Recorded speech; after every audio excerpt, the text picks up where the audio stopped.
સગરામપુરા વિસ્તારમાં નવી ઓલીમાં ટપાલ ગોડાઉનમાં નવી બંધાતી મિલકતમાં વધારે પડતા ખોદકામના કારણે આજુબાજુની મિલકતો નમી પડવા લાગી।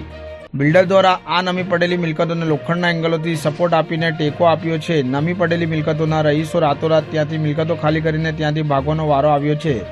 એસએમસીમાં અધિકારીઓ અને ફાયર વિભાગના અધિકારીઓ આ બાબતથી અજાણ હોય તેમ લાગી રહ્યું છે અને બિલ્ડરે આર્કિટેક્ટ દ્વારા આ બાબતે કોઈને પણ જાણ કરેલ નથી અને મામલો દબાવવા માટે પ્રયત્નો કરી રહ્યા છે, પરંતુ સમાજસેવક અમિત મહેતા, પૂર્વીશ લિંબાચિયા, અલ્તાફ પટેલ, દિવ્યેશ રાજપૂત અને પરેશ ખેર આ બાબતે સુરત મહાનગરપાલિકા કમિશનરને આ બાબતે આ જગ્યાને સીલ મરાય તેવી રૂબરૂમાં રજૂઆત કરવા જવાની તૈયારી બતાવી રહ્યા છે।